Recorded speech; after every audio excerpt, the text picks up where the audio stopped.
Welcome to this latest edition of the Ril Dil podcast. I'm your host, Ril Gerald Quinn, recording this on a Thursday. Hope everybody out there is having a great week as we enter the second weekend of NFL football. As far as preseason goes, the first full weekend of NFL football in terms of the preseason, and we are just 2 weeks away from the official start of college football.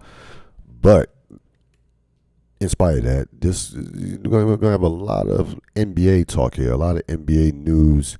Episode 1068, 12 billion, and that is where we begin. As always, before I even get into the podcast, you can find this podcast at anywhere podcasts are available. Go to my YouTube channel, my Instagram stories as well, LinkedIn.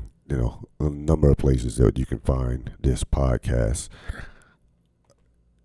The Los Angeles Lakers have a new owner, or will have a new owner once this sale is officially complete. But the Lakers get sold for $12.5 billion to Josh Kushner and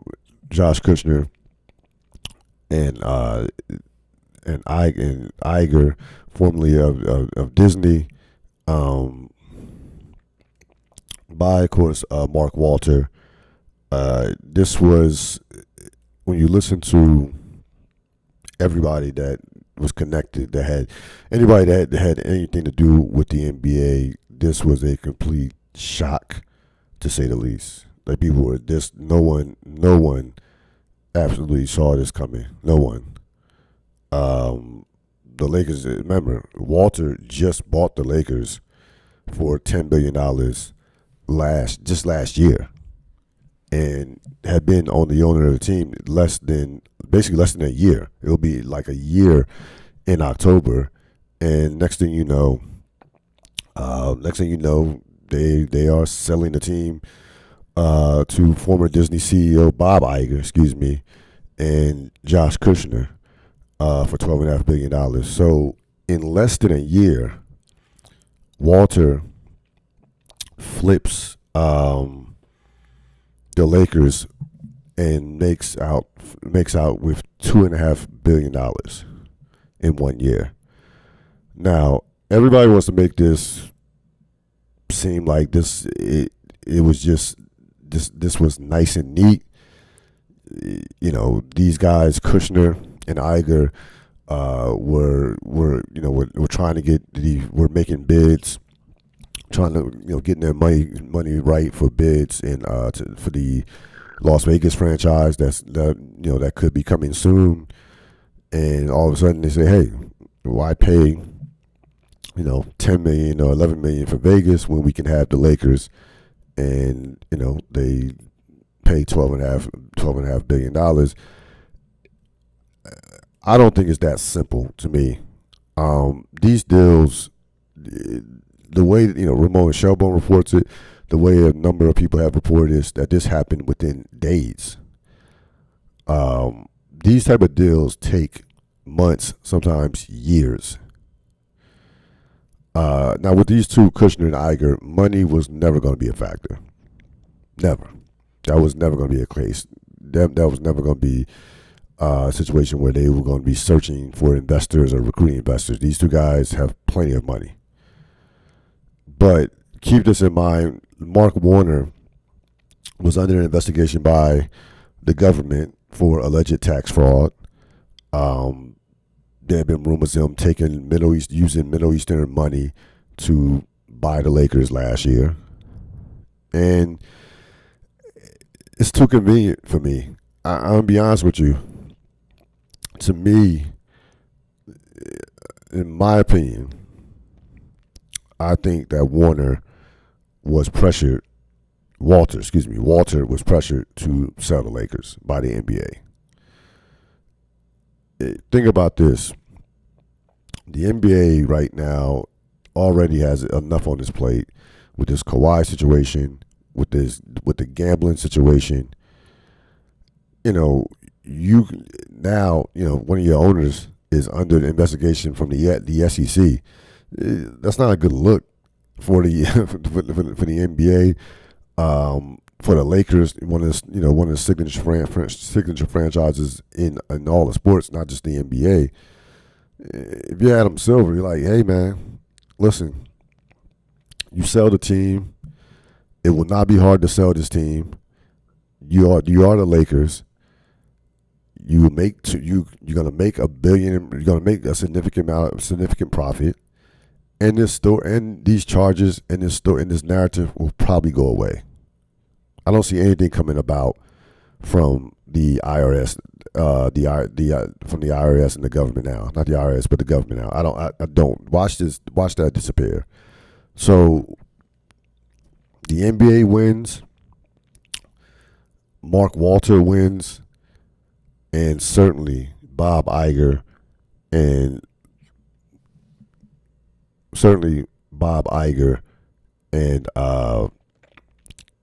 Josh Kushner win. So this is a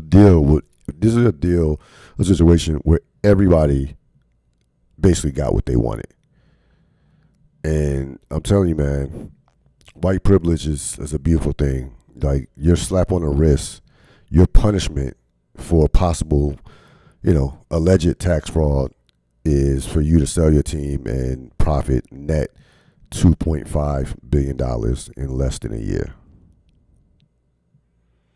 Now, I don't, as a Laker fan, is this a good thing? Remains to be seen. These guys, Kushner and Iger, have never owned a professional team. We know these new owners in the last 10 years, especially in all sports, especially in the NBA, have not particularly fared well. That new owner syndrome is real.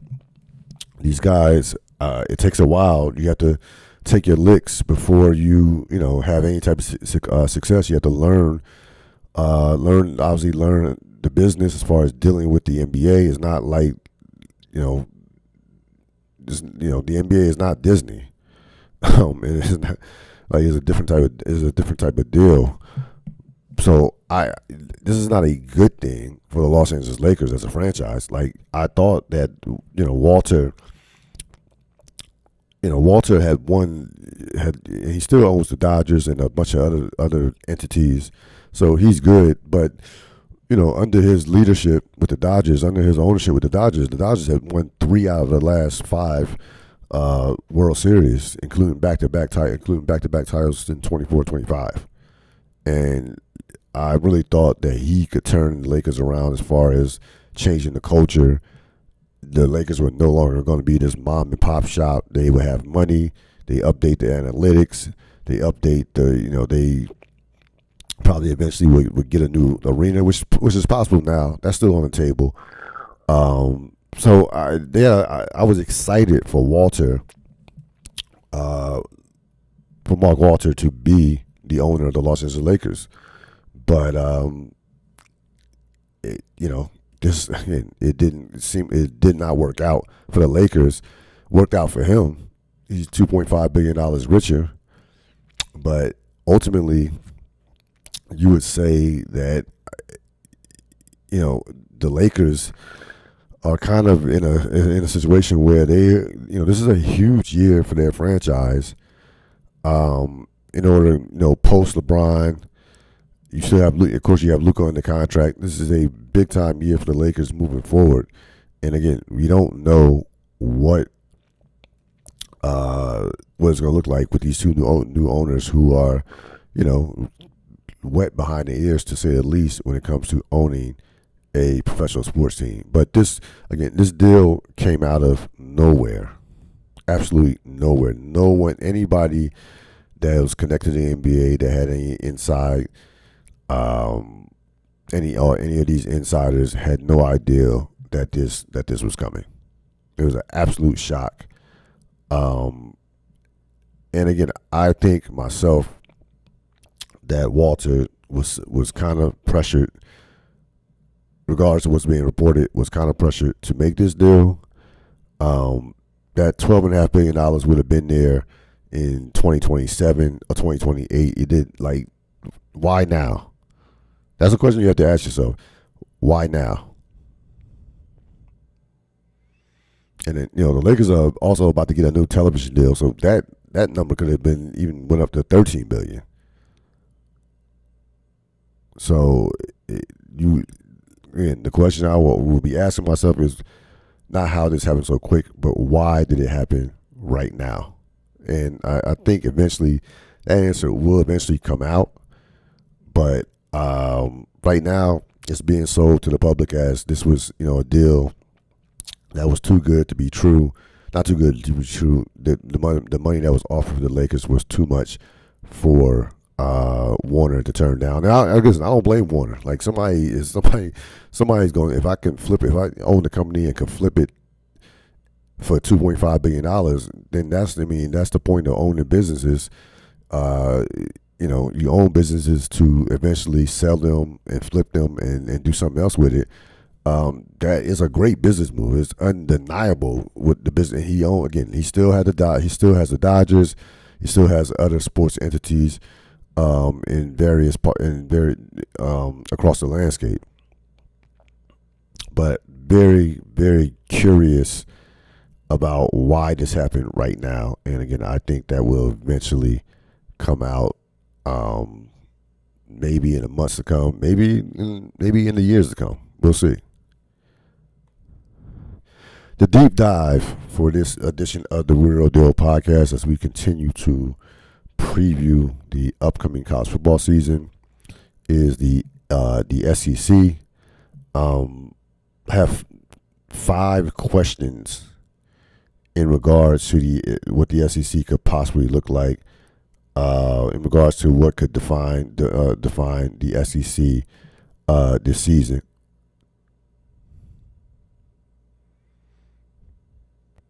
Excuse me, 4 questions. I have 4 questions.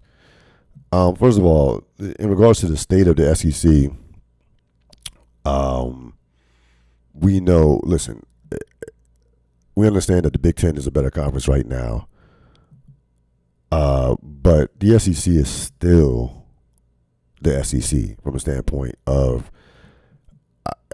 I think people have been spoiled by the domination the SEC had over the course of the 20th century. Remember, earlier in the 20th century, SEC had won 7 straight national championships. 7 straight. And again, it's been well documented, NIL, transfer portal, all that. The money has changed the landscape of college football in terms of, and other teams, in particular the Big Ten, they have, frankly, more money than the SEC. It's all there is to it.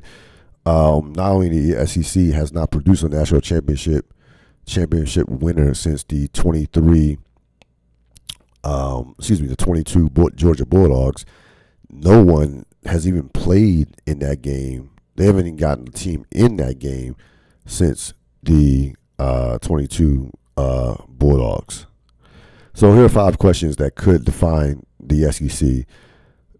How real is this Georgia mini postseason slump? Georgia has been, since basically 2021, has been the premier team in the conference. They have a couple of national championships. They are basically in the SEC championship every year almost. They, outside of playing Alabama, they've dominated the rest of the conference. I know they beat Alabama last year in the conference championship, snapping a losing streak, a losing streak that was dating back to their 21 national championship when they took out Alabama 33-18. But Kirby Smart is still in conversation to be at worst the second best coach in college football. You have to say Cignetti is the top guy right now based on what Indiana did. But the bottom line is Georgia has lost back-to-back bowl games. They have not won a college football playoff game since the 22 national championship, when they just absolutely annihilated TCU by that record margin, 65-7. And they've lost back-to-back playoff games. They have been, those have been bye weeks, and they've had to bye in each one of those games. But it has not worked out. Lost to Mississippi last year, and then the year before lost to Notre Dame. In Georgia, with the level that that program is at right now, with the expectations, that is a slump. They are favored this year to win the SEC. From top to bottom, they're considered the best team. They are one of the handful of teams that is considered to win. That has a chance to win a national championship. That a lot of people are talking about is a championship caliber team. It seems like their defense could return back to where Kirby Smart wants it. Gunnar Stockton, experienced quarterback. We'll see. Georgia goes out there and shits the bed in the playoffs. People going to start taking shots at Kirby. Now, Kirby Smart basically I think will have a lifetime job there. You're not going to fire Kirby Smart. But you go 3 straight years without winning a playoff game. I think at minimum a successful Georgia season would probably be to get not only to get to the playoffs, but at least get to the semifinals of the playoffs and see and we'll see what happens. Arch Manning in year 2 as a year 2 starter. Of course, last year Arch Manning came into the season as one of the most hyped, less accomplished prospects in recent college football history, considering how hyped he was and considering that he had done next to nothing in terms of his career. Projected number 1 in 26 draft, and was not projected to be the Heisman Trophy winner, and absolutely was dreadful the first part for most of the season up until the last part of the season. He comes in again year 2 as a starter. He's second in Heisman Trophy odds behind C.J. Carr from Notre Dame. He's top 5 in a lot of these NFL mock drafts. Texas has a brutal schedule.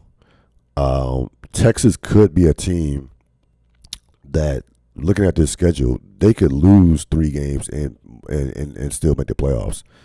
Like, their schedule is ridiculous. I'm talking about Ohio State, Tennessee, Florida, at Mississippi, at LSU, and at Texas A&M.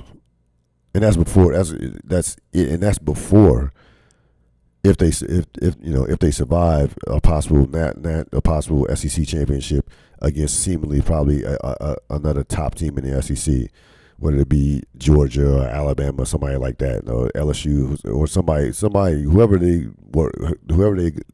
if they get to the national championship, SEC championship, it's going to be a top team more than likely. This is a big year for Arch Manning. I'm so tired of hearing how great he played at the end of the season, and how I'm tired of the Arch Manning hype train. I have not seen anything from what I watched last season. It was nowhere near enough to say that I have confidence that Arch Manning, forget about his pro prospects, I'm not confident to say that Arch Manning can even win a Heisman Trophy and even be dominant at this level. I just haven't seen it yet. And when you hear stuff like, when you hear his coach Sarkisian talk about him possibly coming back for a 2027 season, or he basically said that, I'm paraphrasing here, that he wouldn't be surprised if he came back for a 2027 season. Well, you kind of wonder, how good is this dude? This Texas roster is absolutely loaded. They have one of the best defenses in the country.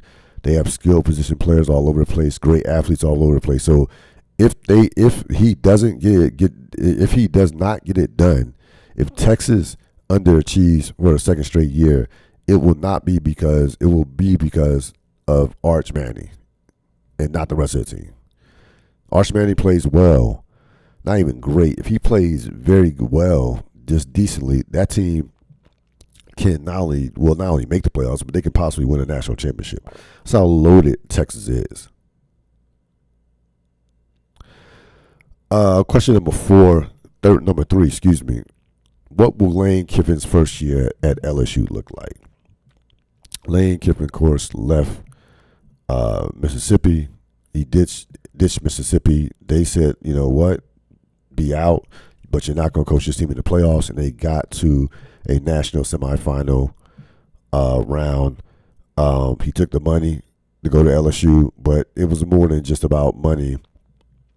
It was about the fact that he probably thought that the roster was better. Now he comes in with unbelievable pressure at LSU. LSU has been a championship program. LSU has had multiple coaches win championships there. Anything less, and I'm not saying this year, but anything in the foreseeable future less than a national championship will be considered a major failure for Lane Kiffin and for that program. Listen, we know what he can do from an offensive standpoint. Is defensively where you have question marks. That recruiting base is one of the best recruiting bases in the country. So there's Lane Kiffin absolutely should be able to win there. If he is even a third of the coach that people think he is, he should be able to win a national championship there within the next 2 to 3 years.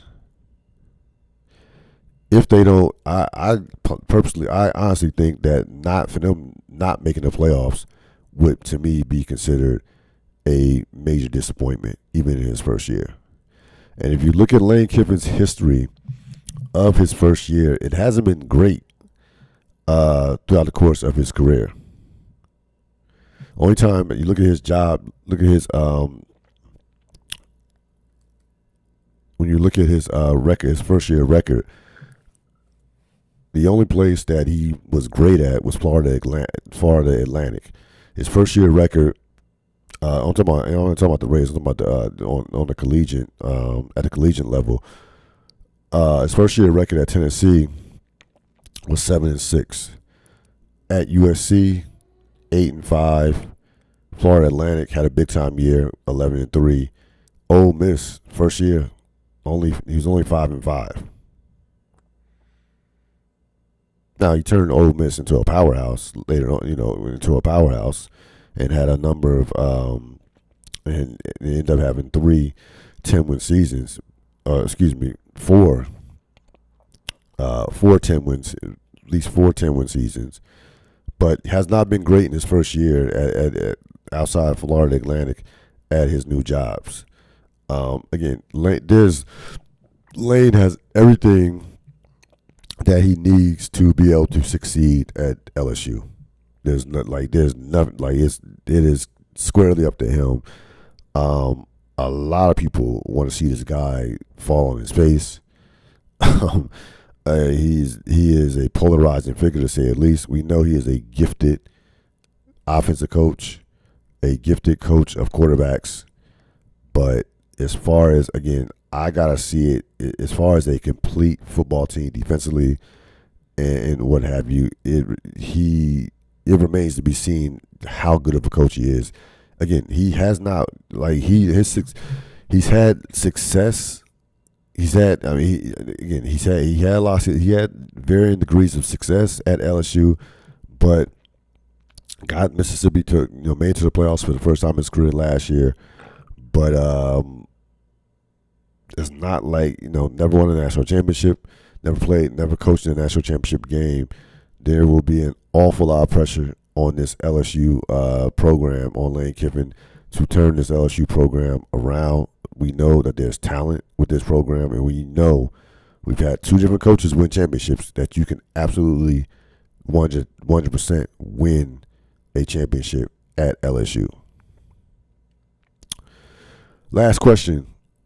What are realistic expectations for the Crimson Tide?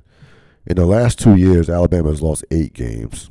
To give you a sense of how rare that is, to give you a sense of where they were at before that. So 8 losses in the previous 2 years. From 2016 to 2023, they only lost 11 games. Their record was 101-11. Alabama right now, I don't know what. I know Alabama has talent. They always have talent. I don't know. I frankly don't. They're ranked outside of the top 10 for the first time in the preseason poll since going back to like 2008. So put that in perspective. I don't know what to make of this team. I really don't. This is the first time. I mean, another 9-4, 8-5 game team year is on the table. It's absolutely on the table. And Caleb DeBoer, who's a very good coach, you just wonder how long will it be? Like, how long will it be before he just really is like, you know what, I'm good. You just wonder. Like they don't do well with 10-3 or 11-2 and get knocked out in the playoffs. Remember, they were in the playoffs last year and won a playoff game, and they're still under the gun. You would have thought that they didn't even make the playoffs last year.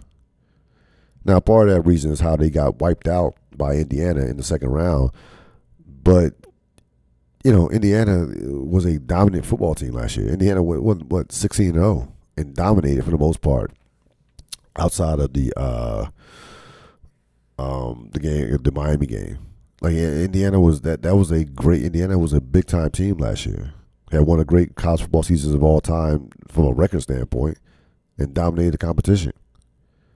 So that wasn't a bad loss. Losing to Indiana was not, and getting smoked by Indiana. Almost everybody said Miami, and I believe Iowa, that was their other close game, got smoked by Indiana. Penn State too, also. That game went down to the wire.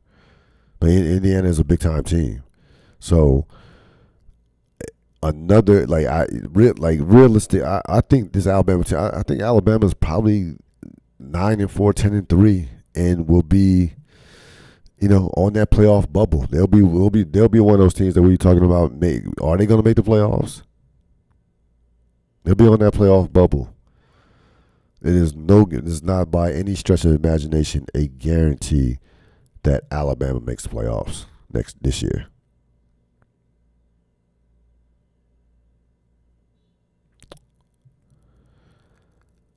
So the SEC is still the SEC when it comes to, they're going to have a bunch of draft picks. Guys go pro. The SEC has a loaded quarterback class, to say the least, in terms of, guys, prospective NFL quarterbacks. You have Arch Manning. You have some other, you have some other guys. They have a couple teams that have top 10 quarterback rooms, like Ole Miss, Trinidad Shambliss, LSU with the Sam Levitt. So Alabama has a lot of quality quarterbacks. Now, I don't know how many of these guys are going to could be top players in the NFL, but as far as college football quarterbacks, the SEC is, should be exciting this year, having about four or five or six quality quarterbacks within that conference. A couple of real thoughts. So a lot has been talked about in regards to the WNBA, and not all of it good, to say the least. We continue with this toxic discourse in regards to the NBA, and now you have people trying to take advantage of the toxic discourse in Royce White and Enes Freedom, who, of course, both of these guys, ex-NBA players. White, of course, had basically a cup of coffee in the NBA. Both of them claim that they will declare for the NBA draft, the 2027 WNBA draft, as transgender. Here's what Royce White says: I am a transgender. I am a woman. I identify sometimes sometimes identifying as a woman for the purposes of professional basketball. So there are a number of pieces to this. And his freedom, of course, claims that he and his legal team looked over what the WNBA considers to be. WNBA says that only women can play. They claim that the WNBA does not give a clear enough definition of what that means to be a woman. So he thinks he can find a loophole in order to challenge that WNBA bylaw. Both of these guys are grifting, to say the least. Both these guys are, especially Royce White as a MAGA grifter. Here's the thing in 2026 with grifting. Grifting has become an art form. You can't be calling yourself that whole I'm transgender now and I'm going to join the WNBA. That's not a good grift. It's not. It's not a good grift. Like, there's some, like, you have to be, you're competing against a number of people who are grifters, who are professional grifters. Candace Owens, Stephen A. Smith. There are a number of guys, a number of people that have become grifters, and this ain't it. And the key to a grift is you have to convince people to believe what you're saying or what the grift is. And if you don't believe what the grift is, then there's no way nobody else is going to believe the grift. There's no way. Like, you can argue with Candace, you can disagree with Candace Owens till you're blue in the face. I don't fuck with Candace Owens, but Candace Owens believes the shit that's coming out of her mouth. Plain and simple. As crazy as it is, she believes it. So other people out there's a percentage of people that are out there that also believe it as well. Neither one of these guys believes their own grift. There's no way that people are buying this bullshit. In regards to the WNBA,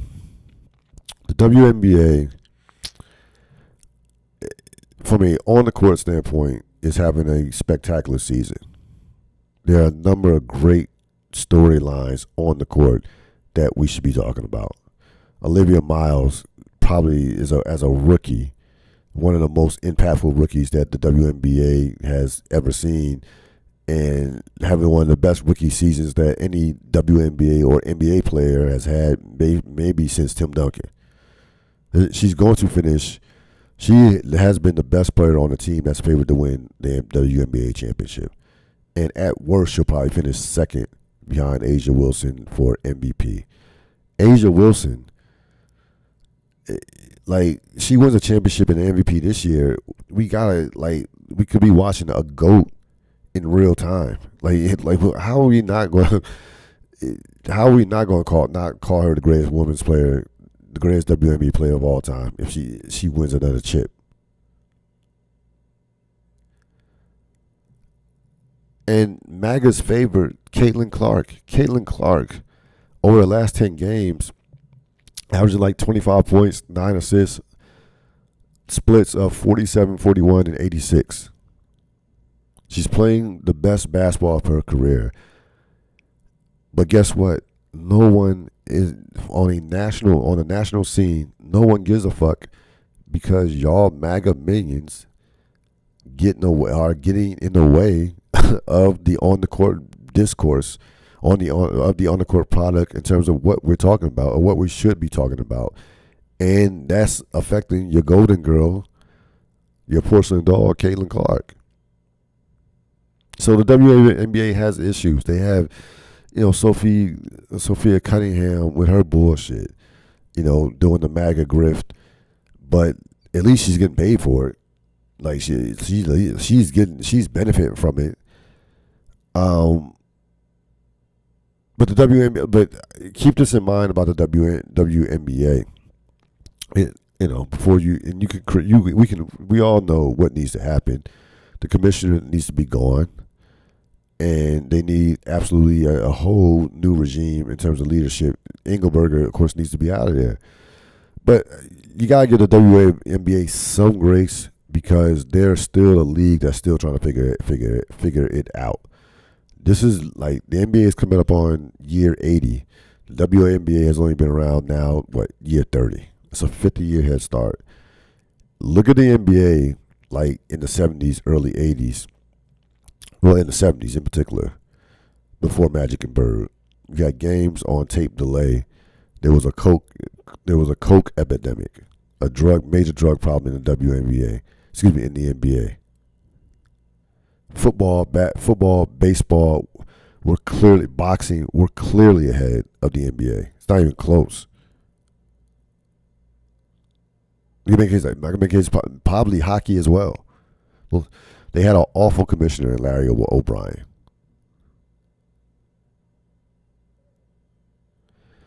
So you got to give the WNBA some grace from that standpoint.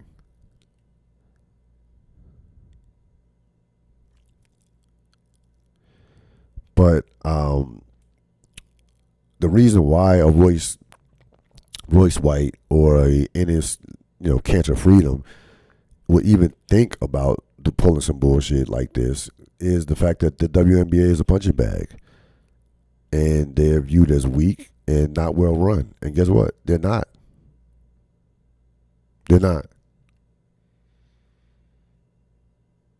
So there are a lot of things within the WNBA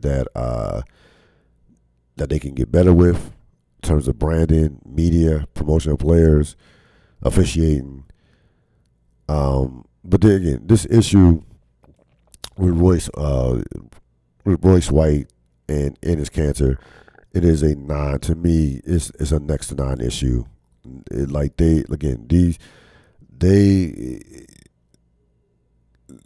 They're trolling. Not only are they trolling, but this is where it does not pay to be a MAGA grifter. It just doesn't. It will not turn out well for either one of these guys. This is not. We've seen this movie before. It just doesn't turn out well. And this grift is not. Nothing's going to come out of this grift. Royce White is someone who just is throwing darts right now. He's a failed MMA fighter. He's a failed politician. Again, had a cup of coffee in the NBA, so clearly he needs some money. He clearly needs money because did not play anywhere near long enough to make any real money in the NBA. He didn't even play long enough to collect a pension from the NBA. Ennis Cancer is a different story to me. Ennis Cancer made over $100 million in salary. He should be. This is not where his life should be right now. Like, you have options to be. You can still be playing overseas, coaching overseas. Like, this can't be your only option. This can't be your only. I'm telling you, the grift market is oversaturated. It's kind of like the podcast market. It's oversaturated. Everybody has a microphone. Everybody wants to be a grifter. Everybody wants to be. A lot of people. There are too many grifters as it is. There's no room for Ennis Cancer, for Ennis Freedom, or Royce White. There's no room for them.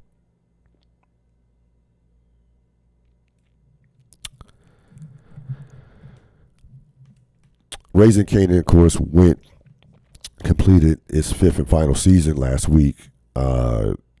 The Patina Miller, who brilliantly plays the character Raquel Thomas, of course, her spoiler alert. So I'm warning you now. I'm going to be passing spoilers, major spoilers at that. Her character was killed by a jukebox. And when you are and we saw what happened to Kanan and OG Power. When you do as much as dirt and when you're just as a human being, or just a piece of shit, she had to die. She had to die. She absolutely had to die. I was not in love with season 5. To be honest with you, I say it was bad. It was cool. It was cool, but Raquel Thomas, Patina Miller, Raquel Thomas has to be one of the best villains, television villains that we've seen this decade. She has to be in that category. For my money, in terms of power villains, I think she's number one. I think she's number one in terms of power villains, and they've had some legends. Ghost, Kanan, Tommy, Lobos, the Serb that was eating people. Milan, that was his name. They've had this shit of Kane from Power Book 2. I don't put Tyreek in that category. But, Raquel Thomas, she she gets her son to shoot. Think about let's run through the list of all the foul shit she did.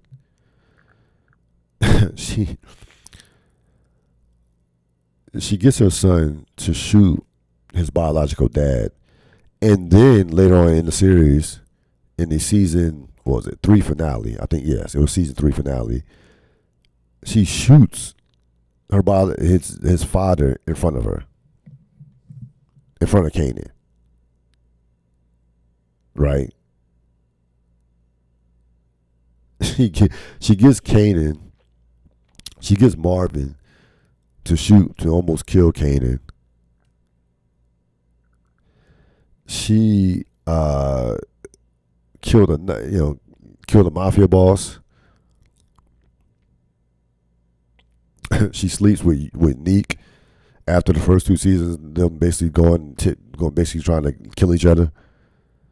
She just constantly shit on Lou, constantly just cut Lou's balls off. And there were some brilliant scenes. Remember that one? Remember this one? I own you, nigga.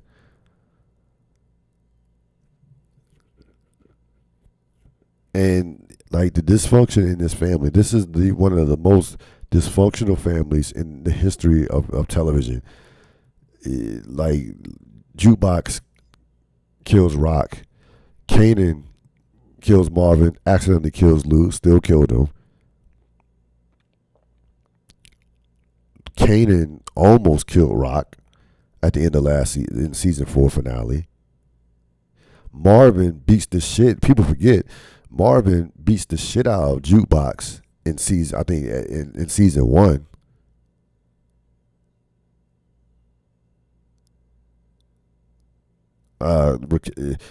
You had Raquel killed Scrap. Remember Scrap? And he turned out to be the innocent. And his mother was the snitch. Like this family, and Raquel, remember, kills her own mother. Now, in her defense, her mother asked her to do it to put her out of misery, but still, you still killed your own mom. So, I think Raquel Thomas is one of the great television villains in the last decade, for sure. Excited to see what's next for Patina Miller. And I'm gonna miss the show. I'm gonna miss that show. I mean, I'm looking forward to Origins and what have you, but I'm going to miss the Thomases. I'm gonna miss they were a dysfunctional family, but they were entertainingly dysfunctional. They really were. MVP of the season was Marvin. Marvin was the MVP of the season. He really was. London Brown did some virtuoso acting this season. There were times earlier seasons where I thought he was over the top and was kind of a little bit of a caricature at times of himself and kind of was doing some overacting. Not this season. Especially the scene where he confronts Kanan and basically confronts Kanan before Kanan kills him. So finally, we're going to end with Russell Westbrook. Of course, Russell Westbrook retired from the NBA after 18 seasons.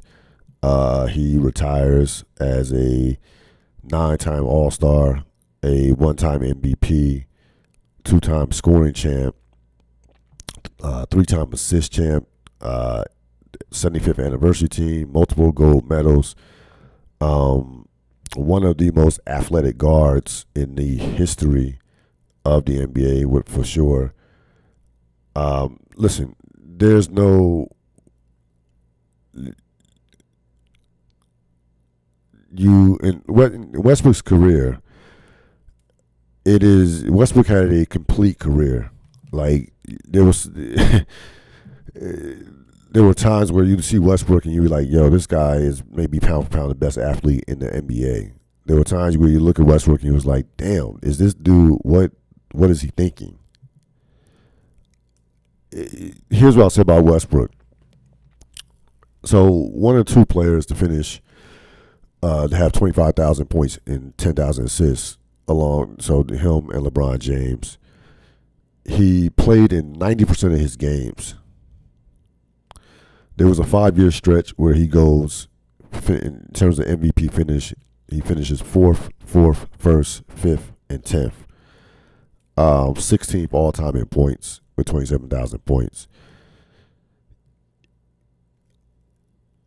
And really had 3 different careers when you think about it. There was the KD years, there was post-KD, and there was these last 5 years that after there was his career after he was traded to the Lakers that really was really the beginning of the end when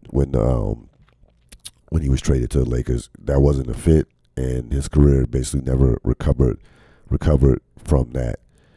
It is, listen, you keep hearing things about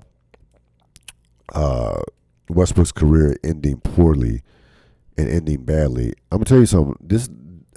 There are not that many guards when you look at the history of the league. There are not that many all-time great guards, even all-time great guards that play into their 30s. Kobe Bryant, 34 years old, had 17 great years, blows out his Achilles at 34. That was it. It was a wrap. His last 3 years were, bad. He barely played, was off injured. Shooting percentages were, under 40% for the most part. You have LeBron James. You have Steph Curry. LeBron James, Steph Curry. It's extremely rare for a point guard perimeter player to have that long of a career at an extremely high level. Again, Westbrook's last great year was the 1920 season with the Washington Wizards. Excuse me, the 2021 season with the Washington Wizards, where he averaged a triple-double and finished 11th in MVP voting. That was it. That was his last great year. That was his last big-time year. And that was in, year 13.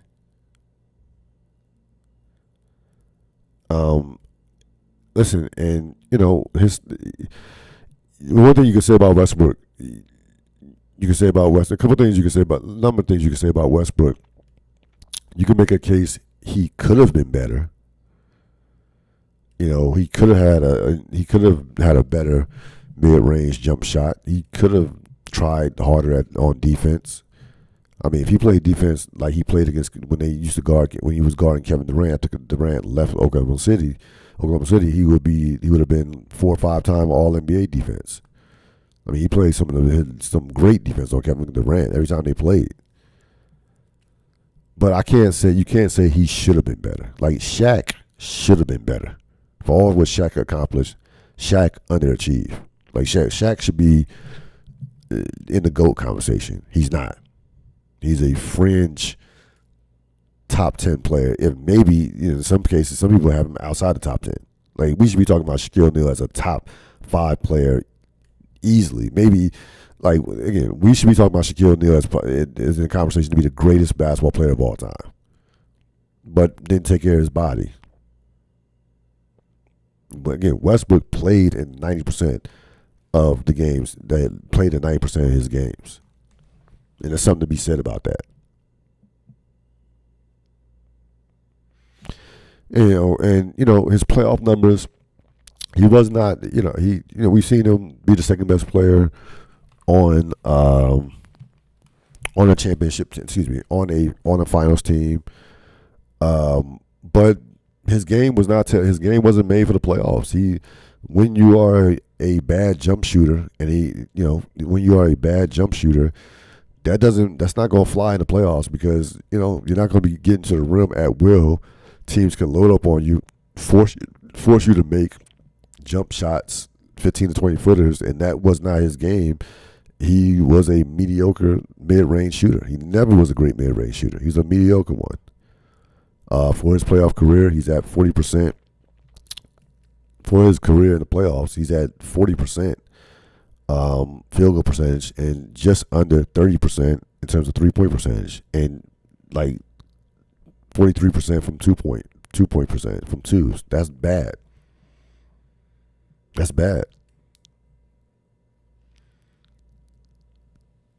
But you can't say that when you look at what was expected out of him coming out of college to what he's accomplished,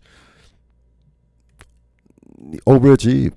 Like he was a top 4 pick.